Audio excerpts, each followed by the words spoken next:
Based on our review of the facts and evidence in relation to the law, I'm here to announce today that our investigation has concluded that no criminal charges against the officers involved in the shooting can be sustained.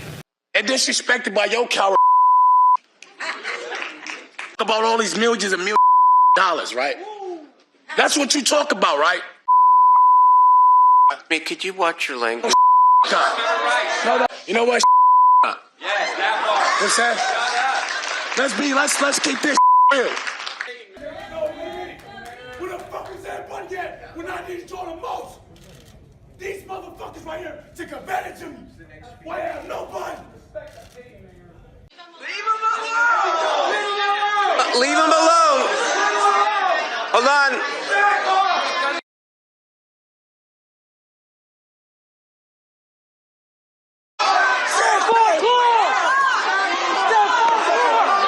20 years ago, a Daniel Hahn would not have been asking a Xavier Becerra, as police chief and as Attorney General, to look into this matter. Times are changing. We did an independent, separate investigation of the facts and evidence in this case. We did it on our own. We did it independently, I want to stress again, and we reached our own conclusions. It was a complete and thorough examination of all the evidence independent of the district attorney's investigation. First, the evidence establishes that Mr. Clark committed several unlawful acts by breaking the sliding glass door of a neighboring home, as well as breaking into cars, and that this fact was broadcast by police helicopter. Second, when confronted shortly after breaking the door, Mr. Clark did not follow officers' commands. Third, at the time of the shooting, the evidence establishes that Mr. Clark had advanced significantly towards the officers. He was not retreating. Fourth, on the video footage, we saw a bright light near Mr. Clark's person. It was clear he had something in his hand. And finally, the officers began firing upon seeing Mr. Clark advancing and stopped firing almost immediately after Mr. Clark fell to the ground. Our investigation also evaluated some facts that are relevant but did not, on their own, determine whether criminal charges were warranted. Both officers independently stated that they saw Mr. Clark assume a shooting position. After the shooting, video footage shows officers asking each other if they had been shot. After the shooting, officers waited for backup before approaching Mr. Clark, believing they were in danger. After the shooting, officers engaged in reloading their weapons one at a time after the shooting, with one providing cover for the other, believing they were in danger. We lay out the applicable legal standard in our report for this case. The part of the standard we need to focus on right now is the following. For a homicide to be justified, the person who has committed the homicide must have reasonably believed that she or someone else was in imminent danger of being killed or suffering great bodily injury. Here is what we found to be the most critical evidence. First, the officers encountered a rapidly developing situation in which they were pursuing a suspect, Stephon Clark, who had broken the rear sliding glass door of the neighboring residence and who refused an officer's multiple commands to stop and show his hands. Second, Clark had an object in his hands, which we now know to have been a cell phone. And during the encounter, the officers repeated spontaneous shouts of "gun." And third, at the time of the shooting, Mr. Clark had moved from behind the picnic table in the backyard, where he was first seen, and advanced to a point within 16 feet from the officers. 16 feet. That's about between where I am and those of you in the third row are sitting. But before you get to the cameras, that's 16 feet. The distance where Mr. Clark was from the officers, having been a further distance away originally, 16 feet when the officers began shooting. And that was established by the STAR video, the video from the sheriff's helicopter, by the body cam footage, and by crime scene measurements. Based on our review of the facts and evidence in relation to the law, I'm here to announce today that our investigation has concluded that no criminal charges against the officers involved in the shooting can be sustained. Anything about the minutes leading up to and the text messages that the Sacramento County District Attorney? That's all in the report, and that's all relevant. Anytime a an incident occurs where someone dies, where you believe there might be criminal activity and there might be criminal conduct involved, you certainly will do everything to look not just at the incident moving forward, but you look at what led up to the incident to see if that can guide you and give you relevant evidence. And so that is in these reports as well. But I think I pointed out the critical evidence and facts that we believe were pertinent to helping us decide whether or not there was a basis to charge the officers. The officers never identified themselves as being with Sacramento Police. An attorney might make the argument that Stephon Clark didn't know that these were cops. And the question is? I mean, did that factor in the investigation? We took all those factors into account. We looked at all the evidence that was before us. And as I said, the critical evidence that we relied upon to reach our conclusion, at the end of the day, I tried to summarize. But certainly we took into consideration all those different matters that were raised, including that one. That you found that these police officers were an imminent threat. It's not one particular factor. It's as I said, when you see the compilation of the evidence. And I think it's very important. There's a lot of evidence, but there's some evidence that really can't be disputed. And that objective evidence formed the principal basis for us reaching these conclusions about what was confronting the officers, the circumstances they found themselves in. Remember, they were there not on their own. They were there responding to a 911 call. And then vandalism, is that a felony? they got a call on someone who was committing some acts that were unlawful. However you categorize them, they were there to make sure to keep the peace. And as the scene developed, they started to get further reports, including that the subject had broken the glass of a sliding glass door. We have no idea what the purpose of that was, but there was an 80 to 90-year-old individual in that home, I believe, by himself. And so the officers are acting on all this information. They spot a subject. They issue commands to raise his hands, to stop. The subject does not heed the commands. And so you can see it develops, and it's all very rapid. And while it took place over a course of 10, 20 minutes, the actual incident where the shooting occurred was a matter of seconds. Okay, so let's say two cops are running at you in the dark. You can't see them very well. They have guns drawn and they are ordering you to comply. You're saying legally they don't have to identify themselves as cops, and legally you have to comply? Okay, we can't recreate everything in the incident, but we do know that there was a helicopter overhead that was illuminating the area where the subject, who we now know was Mr. Clark, was in the vicinity and in these yards, where the officers in the helicopter could see Mr. Clark break the sliding glass door. They report that to the, if I could finish, they report that to the officers. They are searching for a suspect. Whether and what happened in terms of what Mr. Clark saw, we can never know. But the officers spot Mr. Clark, shouts out commands, and They didn't identify themselves. and Mr. Clark then runs. The facts that we see before us are the officers trying to pursue a subject that's been identified as having been engaged in some activities which are unlawful, and so they pursue him. There are any number of pieces of this story that we'll never totally get, but from the objective facts, we can see what happened in the backyard. The video from the video cam shows that Mr. Clark is facing the officers. He no longer flees. Objectively, they never identified themselves as officers. As I said, the objective facts are before us, and based on those objective facts, we make a determination of what the officers were perceiving and how they could act. So let me... Find criminal activity by the police officers being sensitive. Based on the evidence that we saw, legally this incident showed good policing?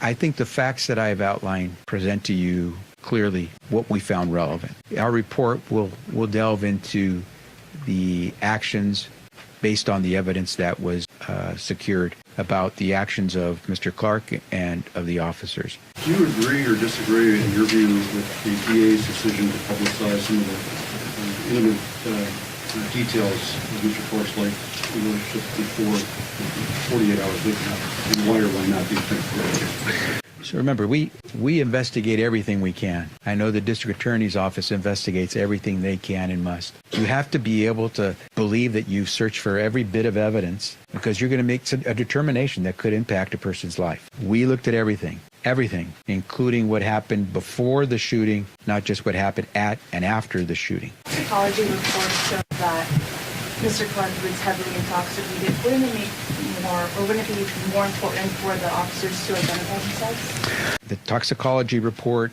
the autopsy, they're in plain sight for people to see. They report to what was found in Mr. Clark's blood at the time of the incident. You can read the reports. Did you guys do independent interviews of the officers? What was different about your investigation? I would first tell everyone to read the reports because they contain all the information and the basis for our final calls. But we worked off of some common information. As I said, the Sac PD essentially gave us the two big binders that you see with other information as well, because all the electronic and data and other data that just we didn't download and put on paper. So we had a common set of documents and much of the same information to go by. We're all listening to the same audio and looking at the same video from body cam and from the star video, the helicopter video. So there was a lot of common information there. We, for example, asked an independent coroner to come in to take a look at the autopsy and give us a new set of eyes on the autopsy. But we shared that information as well with the district attorney's office. And so, a fact is a fact. I can't manipulate that fact to be different than someone else's view of that fact. The fact is a fact. That we came to the same conclusion could be because we weighed a lot of the same objective evidence. But again, I'm not going to speak for anyone else's work. I'm going to speak for the work that my team did. Did you interview the officers? Our team worked with the SAC PD to make sure that interviews took place of not just the officers, the two officers, but all the officers who were at the scene, the residents who were in the area, including, of course, the resident who called 911, and the residents who were living in the vicinity were one of the homes that was entered at first. So all of those folks were interviewed. We tried to interview some of the family members. We tried to get a copy of the autopsy performed by the coroner that the family had contracted with to do the work. Some of that information we were able to get, some we weren't. And so where we could, we did. I'm reading from your report, and it says Clark's wounds to the side and back do not suggest any excessive action by the officers. But your report also says the autopsy showed he suffered 7 distinct gunshot wounds and that both officers fired 10 rounds each. How is that not excessive? If you watch the video, I think the entire amount of time it took to fire the 10 rounds each was under 5 seconds. Too little time? If you're looking at the evidence, you can reach whatever conclusions you'd like. You have to make sure that for our purposes, we're trying to perceive what the officers were seeing. And what they were seeing was from the video that we see and from the audio that we can hear, you see a backyard, which I think from side to side of the house is somewhere in the area of about 32 feet. When they first encounter Mr. Clark in the backyard, as they're running and they turn the corner and they spot him, he's on the other end of the house, which is about 30 to 32 feet away. They go back. When they peer again, he's now 15 or 16 feet away. So as I said, about the distance, before you get to any of these cameras that are in this room, that's what they are perceiving. They also perceived, they said it, and you can see it on the video, a flash of light, which one officer described as he thought a muzzle shot, or in other words, the flash you see from the firing of a firearm. But what they do see in the short time that all takes place in is at one moment Mr. Clark is on the other end of the home. When they peer back again, just a few moments later, he's now half the distance of the home towards them, 50, 60 feet away. They've shouted instructions. Show your hands, and they've said gun. And so now their perception is of someone who is advancing, has something in his hand that they perceived a gun, saw a flash, perceiving shot fired, and so now they're seeing someone advancing. That's the evidence without trying to get into their head or into Mr. Clark's head, that's the objective evidence that we have. If you are in imminent danger, whether you fire one shot or more or multiple shots, you have the right to defend yourself. If you are in imminent danger, someone is in imminent danger of death. You're talking a lot about the perceptions of the officers. They got the word from the helicopter pilot that he was wearing a hoodie.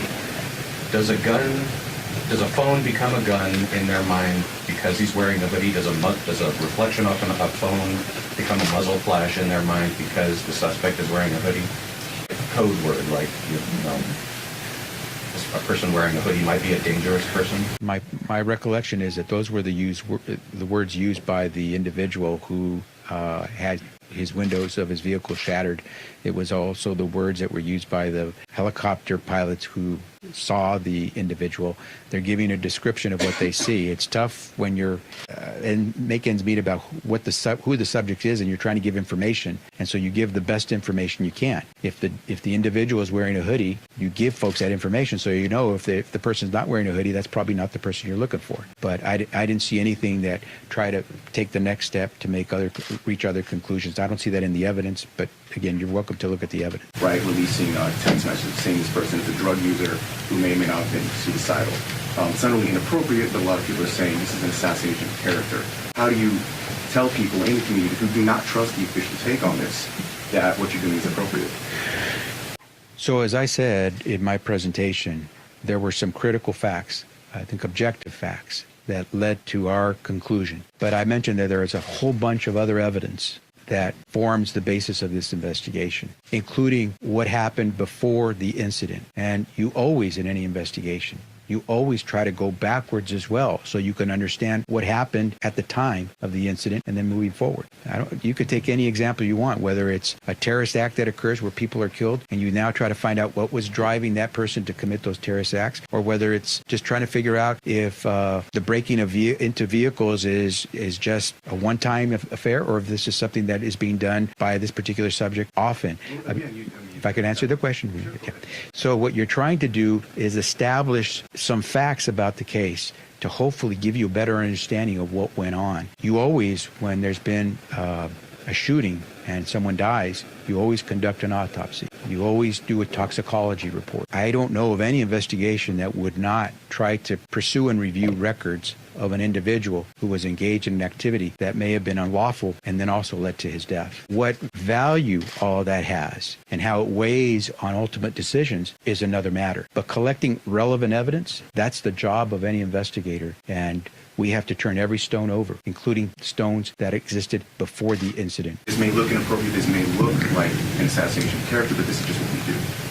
I'm not sure how to respond to that, because if we were to have to engage in an investigation in the future where loved ones die and we only look at the facts of the incident moving forward, but never look back at what the perpetrators were doing before, I think we'd get crucified. You have to take a look at what happened beforehand. Maybe it doesn't tell you anything about the incident itself, but you have an obligation to turn over every stone to try to figure out what went on, because there are not just lives that have been lost, but lives that may suffer consequences. And so you turn over every stone you can, and then you evaluate whether it has value or whether it would be admissible in the future in a case as evidence. As I said, I gave you the objective fact that I relied on to reach my conclusion. You reached the same conclusion as the DA's office.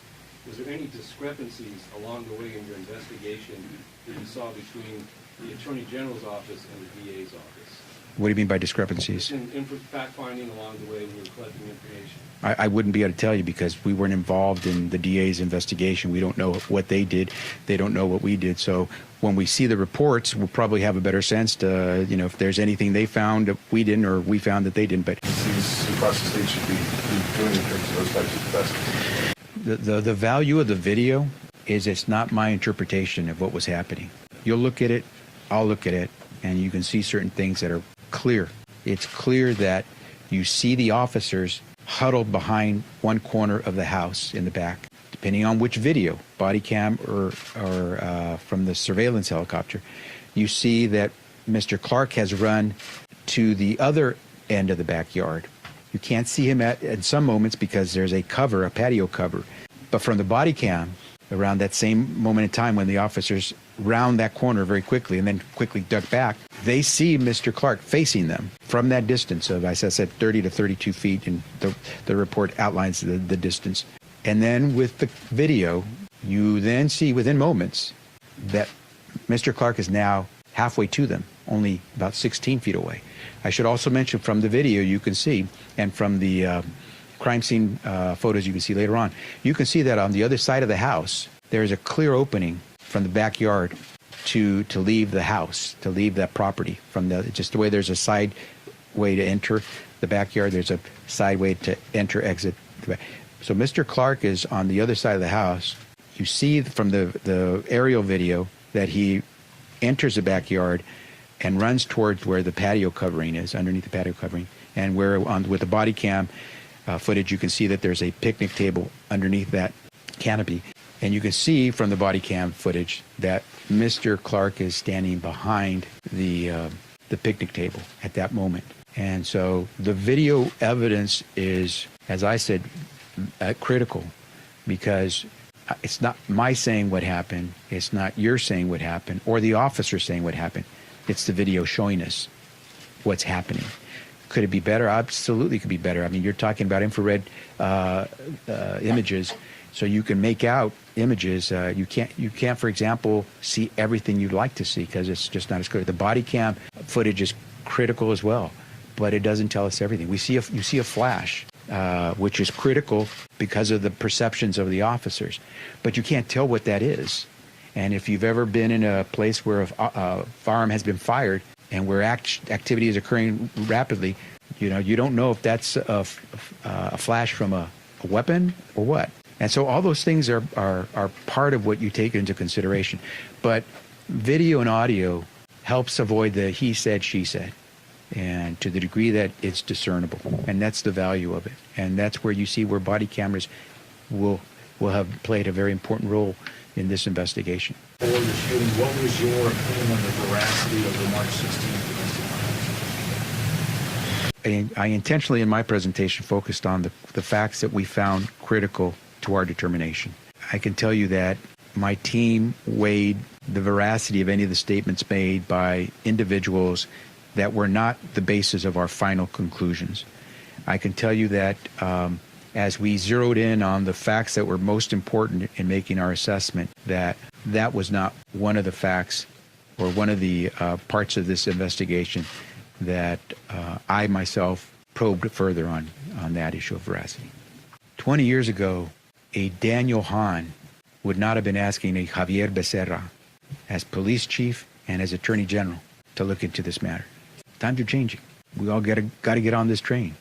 I mean, it's a lot easier to work with folks if you're ready to work with us and help the train move than just be on the outside, because that train's going to run. We need to continue to be that forward-leaning state that comes up with criminal justice reform that everyone can believe in. But you can't just complain about it. You got to be ready to work for it. And there are a whole bunch more people today sort of on the inside, the establishment, who thought they'd always be on the outside. 8 hours prior suggested that Mr. Clark was impaired and suggested the jury might consider it as some sort of suicide. Can you discuss the relevance in that view of your mind? I'll discuss it by pointing out why all evidence is relevant. Because as you're assembling your case, you're trying to do as much as you can to provide answers to questions where sometimes you don't have the facts screaming right at you. And so that's why you have to turn over every stone, including stones that existed before the incident occurred. What's the value? And quite honestly, what's the admissibility? That's an open question on some of these things. Some of these things will be admissible in any court. Some wouldn't. Some will be considered very valuable. Others wouldn't. But you have to at least present through the investigation all of the work that you've done so that those who are charged with the awesome responsibility to prosecute a case know exactly what all the evidence is. Then from there you figure out. You end up with a mountain of evidence, or at least a mountain of information, that then becomes a pile of evidence that then becomes a set of critical facts that then get presented in a court of law. You're never going to present the entire mountain of information, but these investigators have to do everything they can to collect a mountain of information. Was a crime committed There's no question that a human being died. But when we look at the facts and the law and we follow our ethical responsibilities, the answer to that question is no. And as a result, we will not charge these officers with any criminal liability related to the shooting death and the use of force on Stephon Clark.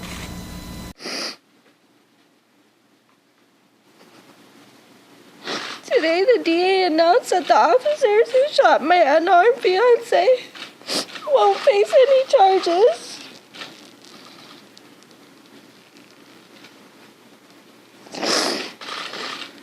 That's okay.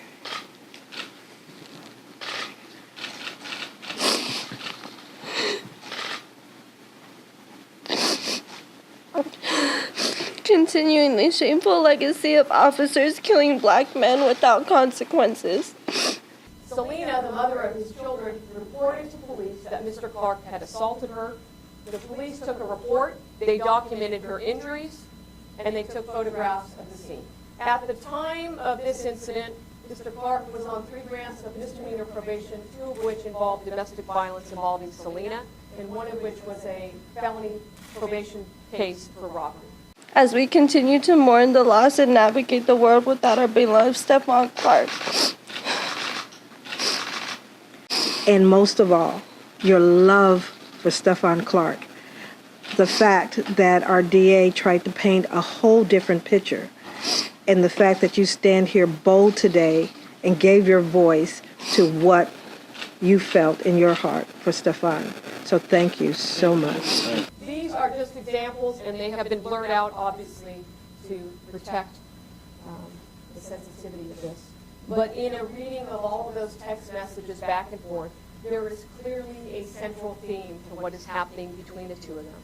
In those text messages, Selena says to him that he's going to be locked up for the rest of his life, that he will never be able to see his children again, that she has reported this domestic violence incident to the police, and that there's a warrant out for his arrest. And she's very clear in those text messages that she's going to testify against him. And when I became a prosecutor almost 30 years ago, we all take the same oath. And that oath is to follow the law and the facts in making a decision. The jury, who would be the trier of fact, is told in every case, you must only decide the facts based upon the evidence presented. You must follow the law, whether you agree with that law or not. And you must not make a decision that is based upon bias or public opinion. That witness described that the suspect, Mr. Clark, was last seen jumping a fence into a backyard. None of the officers knew Mr. Clark was a suspect, nor did they know that his grandparents lived on 29th Street. When the officers arrived there, spoke to that 911 caller, they then saw those broken car windows, and then they began doing what we would call a neighborhood search and searching that nearby yard. When the officers arrived, and I said that they noticed the car damage.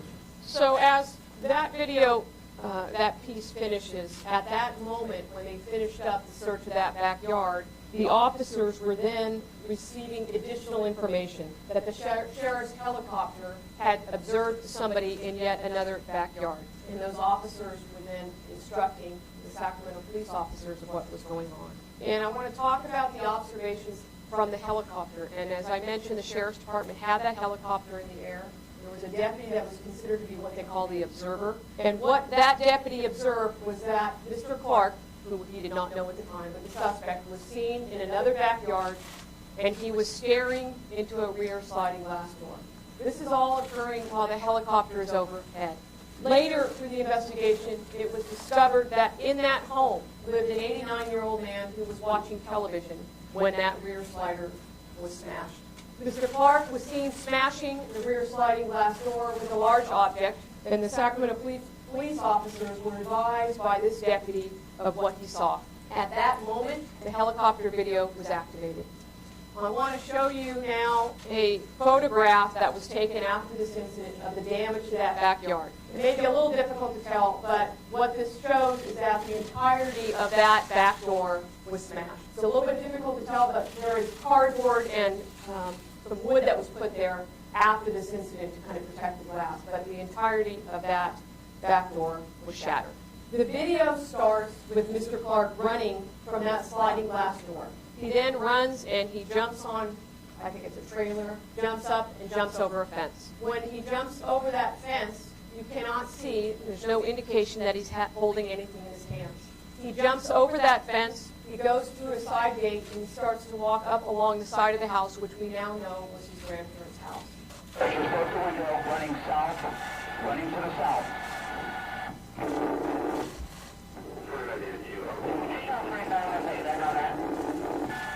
Sir, 2 more units, backyard of 7572, running south. He just broke the window, I believe, on the house at 7570. So he's one house to the south right now, going to run. Okay, he's running towards the front yard. All I can tell is he's got a hoodie on. He's running towards the front yard of 29th Street, 7572 29th Street. He's looking into another car that's in between the fence and the front yard.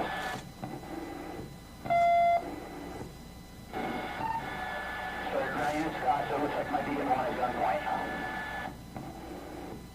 Copy, one at gunpoint. Okay, let's get a turn on this. Guy's running south. He's going to hit this field. He's at one further house to 1 yard to the south.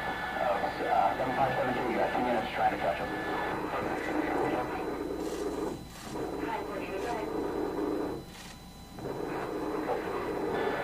Sorry, shots fired. Shots fired. This is where the Camry was located, with the grate sitting outside that Camry. What we know from witness statements is that the Camry was the first car window that was smashed. He then went over and smashed the 2 Ford Explorers. He then was seen by this 911 caller jumping a fence up to 7562. And then when the helicopter observed him, he was in the backyard over here at 7570, the next door house of where the shooting occurred. And from there, you can see he comes and jumps over that fence as shown in the video. We know that a citizen called 911 for help. We know that Mr. Clark smashed 3 car windows, that he jumped fences into backyards, that he smashed the rear slider of that home while the helicopter was overhead. We know also that after doing that, he jumped another fence and continued to flee into another yard. That yard, we obviously now know, was his grandparents'. That was not known at the time. We also know that when he jumped that fence and he went through that side gate, he then went up to that car and was looking into the car. The officers were directed to the side of that house by the helicopter where Mr. Clark was seen. We know that the officers approached Mr. Clark and that lead officer had his gun drawn. And we know at that point that Mr. Clark fled into the backyard and the officers pursued him. And we know from that video that that's when the shooting occurs. Hey! Show me your hands! Myself up.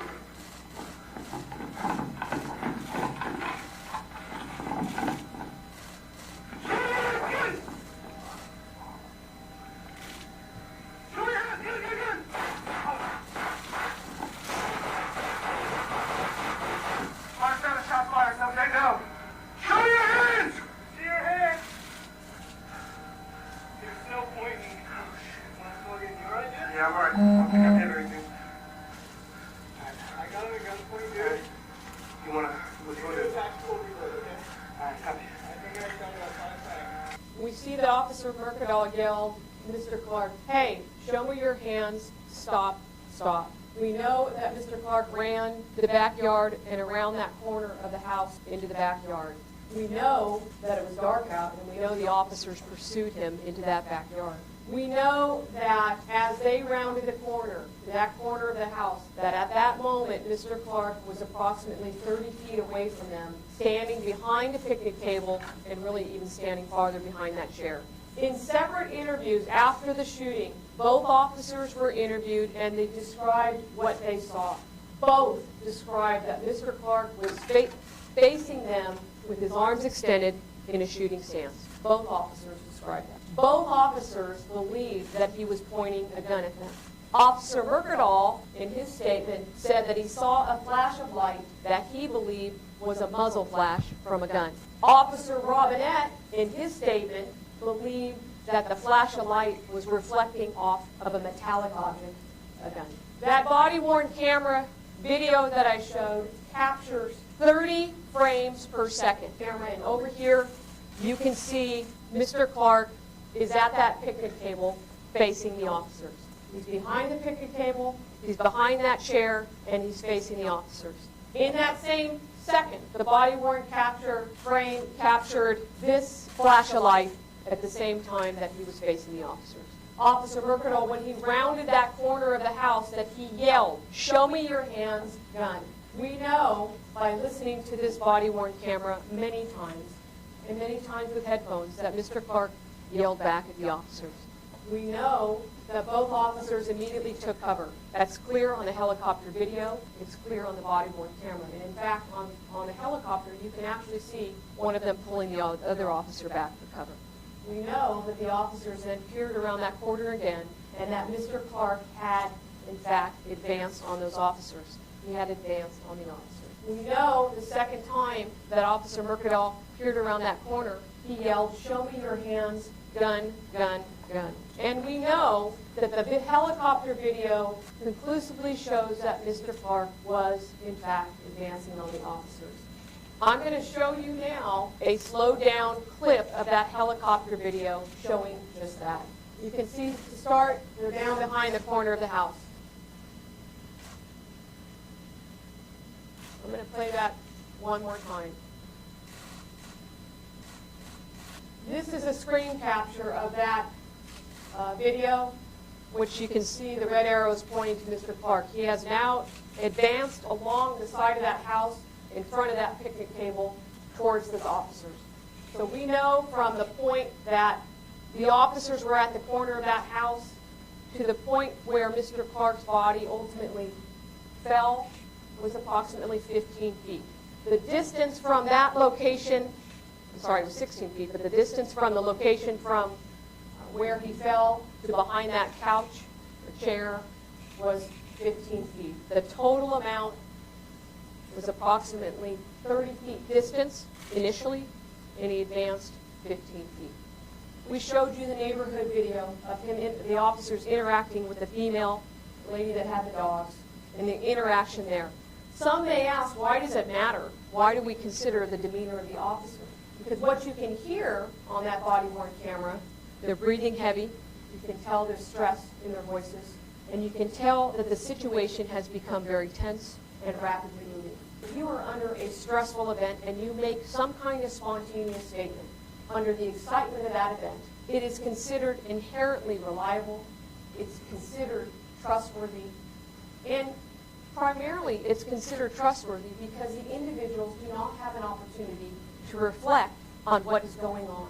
These statements become highly relevant for our analysis. So what did those officers say on that body-worn camera as shown that we just showed you? "Show me your hand, let's see your hands." Officer Mercadal, "You all right? You hit?" Officer Robinette, "Yeah, I'm good." He was still pointing when I saw him again. "You all right?" Officer Mercadal, "Yeah, I'm all right. I don't think I'm hit or anything." You can tell on that video that the officers ultimately discussed a safe approach to removing the gun. Clearly, we all know he didn't have a gun. But those officers at that moment in time clearly did believe that. They discussed the safe approach to removing the gun. There was also toxicology done in this case. And some people may wonder, why are we talking about the toxicology of the man that was shot? For our review and for our analysis, we must consider this evidence for a couple reasons. Because if somebody has stuff in their system, drugs or alcohol, that may have an impact on how they act or what's going on in their mind. A jury would be entitled to that information. But in addition, the toxicology results in this case become relevant for our analysis when I talk to you about what were the contents of Mr. Clark's phone. In this case, Mr. Clark had alcohol, Xanax, codeine, hydrocodone, marijuana, and cocaine metabolite. Again, we say this because it's important for our analysis, and we must consider it. DNA and glass analysis conducted by the crime lab links Mr. Clark to all three of the car break-ins. Glass analysis shows that Mr. Clark used a cinder block to break the rear sliding glass door. Paint analysis was done on the security grate by the Camry and the security grate by the grandparents' home.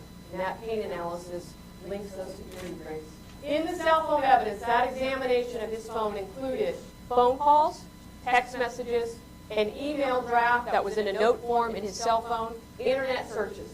The cell phone examination revealed that there was an incident that happened on March 16th, 2 days before this, a domestic violence incident that happened with the mother of his children. Her name is Selena. That weighed very heavily on his mind. On Friday, March 16th, 2 days before this, Sacramento police officers responded to a 911 call a little bit before midnight regarding a possible domestic violence incident between Mr. Clark and Selena. Selena, the mother of his children, reported to police that Mr. Clark had assaulted her. The police took a report, they documented her injuries, and they took photographs of the scene. When the police arrived that night, Mr. Clark was not there. But after taking that report, the police noted that Mr. Clark was arrestable for this incident of domestic violence as well as probation violations. At the time of this incident, Mr. Clark was on 3 grants of misdemeanor probation, 2 of which involved domestic violence involving Selena, and 1 of which was a felony probation case for robbery. When we understand this March 16th incident and you consider it with all the forensic cell phone evidence, you can see that there were many things weighing heavily on his mind. What we know from the cell phone evidence is that in the 12 hours after that March 16th incident, Mr. Clark tried to call Selena 76 times. 76 times. We know that Mr. Clark made calls and texts to his probation officer, but because it was a weekend, he was not able to connect. We also know from the cell phone analysis that Mr. Clark searched the Sacramento District Attorney's website regarding domestic violence. We also know that he searched the Sacramento Police Department's online reporting system. We also know from his phone that he drafted an email to law enforcement denying this March 16th incident and stating, quote, "I'm pretty scared I'm going to be put in jail." There was also many text messages that went back and forth between him and Selena. It is clear that they had a very tumultuous relationship. These are just examples, and they have been blurred out, obviously, to protect the sensitivity of this. You can look at the full report, and you can see them. There are many. But in a reading of all of those text messages back and forth, there is clearly a central theme to what is happening between the 2 of them. In those text messages, Selena says to him that he's going to be locked up for the rest of his life, that he will never be able to see his children again, that she has reported this domestic violence incident to the police, and that there's a warrant out for his arrest. And she's very clear in those text messages that she's going to testify against him. In those responses, Mr. Clark oftentimes denies that March 16th incident, and at other times, he's trying to salvage their relationship and his family, quite frankly. In between these text messages, this is all occurring on Saturday the 17th. So we have Friday the 16th, this is a domestic violence incident. Saturday, March 17th is when these text messages are going on between the 2 of them. In between these text messages, Mr. Clark starts to search the internet. And those internet searches involve suicide. He searches over 24 sites about how one can commit suicide. And the focus of those are primarily on how does one do it by drug ingestion. To give you 2 examples, just briefly, of sites that he searched specifically. One was, what is the quickest and easiest way to kill yourself? And Xanax and alcohol, a combination that can kill, or could kill. Clearly, all of this shows us that many things were weighing heavily on his mind. In the phone analysis, there were texts and phone calls showing that he was seeking drugs, in particular Xanax, and in fact, he had obtained them. The last text message that Mr. Clark had with Selena was on Saturday evening around 8 o'clock. He had sent her some text messages asking her if he wanted her to kill himself. She did not reply. He then sent a text message to her with a photograph of his hand holding 10 Xanax pills. And in that text message, he said, "Let's fix our family or I'm going to take all of these." The response from Selena was very negative, and that was the last conversation, text message that they had between the 2 of them. And some may wonder, why does that matter? Why does it matter what he did? Because what he did has a bearing on the officers, whether it was honest, whether it was reasonable. And the jury would be entitled to this information. So what we know from the conduct of Mr. Clark is we know he fled from the officers after being told to stop. We know that he continued into the backyard. And we know that when he continued into the backyard, he rounded that corner and he went to the end of that yard and he turned around. He didn't continue to flee. He turned around and he was in a shooting stance with his arms extended. We know that when the officers yelled, "Show me your hands," he did not stop. He continued to advance. We know that from the helicopter video. We know it because the officers said that's what he did. We know the second time around that corner, again, he was still advancing, same position, arms out on those officers. We must also look at the conduct of the officers, both immediately before, during, and after that shooting. Because again, the question is, did they have an honest and reasonable belief that they needed to defend themselves? We know as they rounded that corner, Officer Mercadal yelled that, what I said, "Show me your hands, gun." We know that in fact, Officer Mercadal grabbed his partner to pull him back behind the corner of that house. We know that that spontaneous statement supports their belief. We know that Officer Mercadal yelled again. We know that the body-worn camera shows that flash of light, consistent with what the officers said. Mercadal said they thought it was a muzzle flash. Robinette said he believed it was light reflecting off a gun. And we know that both officers, as well as that helicopter video, shows that Mr. Clark was advancing on them as they peered around that corner. And then when we talk about what happened right immediately after, those statements that they said, those spontaneous statements became very critical for our review. "You okay? You hit. He was still pointing at me. I don't see the gun." All of those statements that those officers made within the seconds after the shooting support the belief that they honestly, without hesitation, believed he had a gun. Was a crime committed? There's no question that a human being died. But when we look at the facts and the law and we follow our ethical responsibilities, the answer to that question is no. And as a result, we will not charge these officers with any criminal liability related to the shooting death and the use of force on Stephon Clark. Can you explain the decision to bring up the searches online for committing suicide? Are you suggesting that this is a suicide by cop situation? I'm not suggesting that. No, I'm not. But I think it's quite clear that Mr. Clark was in a state of despair and he was impaired. Truth is that a jury would be entitled to that information if we brought charges. The freeze-frame videos, that there was a light yes. that the officers saw, and they saw him pointing the weapon. Did we ever determine what that light was? I'm not sure we'd ever be able to. We just know there's a flash of light. There's no evidence he was recording on the cell phone. We know that he had his hands, the phone was out because the phone was taken out, or was found underneath his body. We know the phone was not out when he jumped the fence and then was standing by the car. So the phone came out in the backyard. So did we look at all to see what it was, to determine what that light source was? I'm not sure how we would do that. We just know there was a flash of light. Did your analysis of the video show that flash of light, or did you think the officer were flash of light? That's the picture, Sam. It's a flash of light. You said you don't believe that it's suicide by cop. I didn't say that. I said it's not my job to say that. I'm not here to say that, right? But you believe that if you presented that to a jury and they have the right to that information, are you saying that a jury could draw that conclusion and then it would be hard to convict and that played in a part of this? I'm saying a jury would be able to consider that evidence to assist them in trying to understand Mr. Clark's behavior.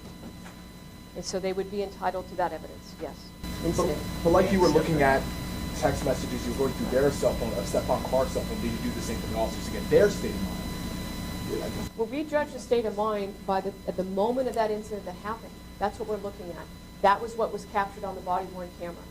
So you judged his over the course of 2 days. Why don't you judge theirs over the course of 2 days as well? Well, we judged what happened in the 2 days leading up to it because clearly he was heavily impacted by what happened on March 16th. Did you check the police officers so that you get back in 4 days? Mr. Bozina?